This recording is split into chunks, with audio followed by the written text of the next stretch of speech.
Hey guys, this is Justin. Hello and welcome to another video. Sorry I missed the past couple of days of uploads. I actually had some really nasty food poisoning. I won't go into the gory details, but it was not a fun time. Anyway, I'm glad to be back, except for the fact that we're talking about a bit of disappointing news, albeit news that isn't entirely surprising. So a few months ago, we got a really interesting trailer for an upcoming video game, Star Wars Eclipse. The trailer was all pre-rendered. It seemed to be mostly conceptual. We didn't get a lot of detail about anything in the game, whether gameplay wise or story. All we really knew is that the game would probably be set during the High Republic era and that it was by Quantic Dream. Now, the whole Quantic Dream thing already set a lot of people off, and I'll talk about that later in today's video. However, there is more news detailing the fact that it seems like there are some very real issues with this project, and quite realistically, I think there's a possibility that this will never actually see the light of day. So today's information comes from Tom Henderson and the website X-Fire. I'm going to link to his original article and reporting down below. He's pretty well known for scoops in the gaming industry, and he states, and this is pretty incredible, that Star Wars Eclipse is not going to be ready for release most likely until 2027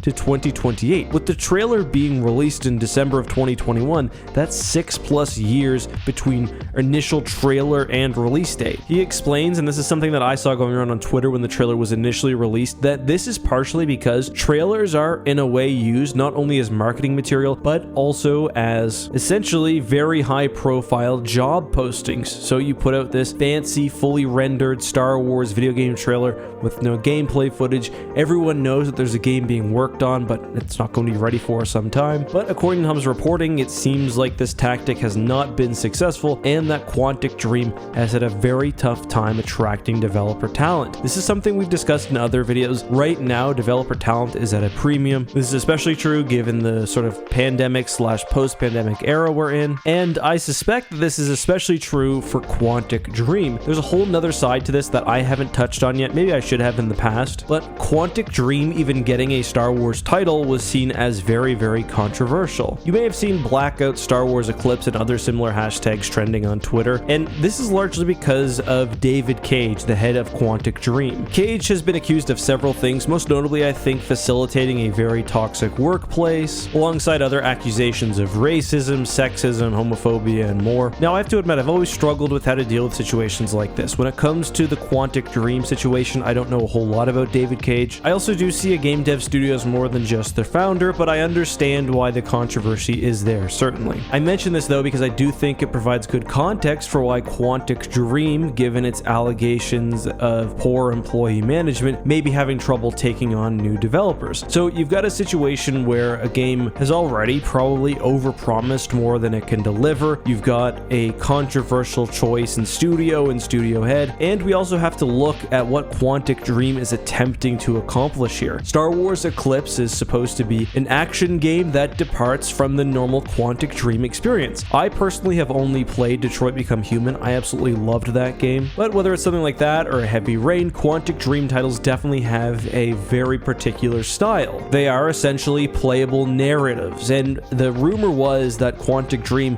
would be departing very, very heavily from this and creating a much more action-styled game with Star Wars Eclipse. So not only are they given this huge project that's far out where they're understaffed, but it will be a departure from the ordinary type of game they make. All in all, I just don't feel very confident that this game will come out, especially when I saw the 2027 to 2028 release window. It just feels to me like another Star Wars project that's going to be lost in the dust. It seems like Star Wars games do have this thing where they get big enough that they're able to put together a trailer or a tech demo, but for whatever reason that kind of spells the end of it. Probably the most famous recent example would be Project Ragtag. We got a short teaser for that game. It was meant to be a sort of action adventure game, but in 2019 it was cancelled by EA. Obviously quite disappointing. The other famous example would be Star Wars 1313. This was actually from before the Disney buyout of Lucasfilm, but we got an even longer demo of this, and of course the game made significant progress in development and was lost. Regardless of how you feel, I think it's disappointing that such a cool trailer has been tied to what is ultimately, apparently at least, a shit show of a production. And if you just Google the name of the game, you can find even more articles about the inner workings of Quantic Dream and how the game's state is kind of questionable. But I also personally think it's disappointing that this is being attached to the new Lucasfilm game licensing, which was meant to be a sort sort of step forward from the new meager releases of EA. But yeah, that's all I got for today. I hope you guys enjoyed this video. Let me know if there's anything you'd like me to cover in the coming days. I'm glad to be back and over my food poisoning. Till next time, be safe, have a good one, and may the Force be with you.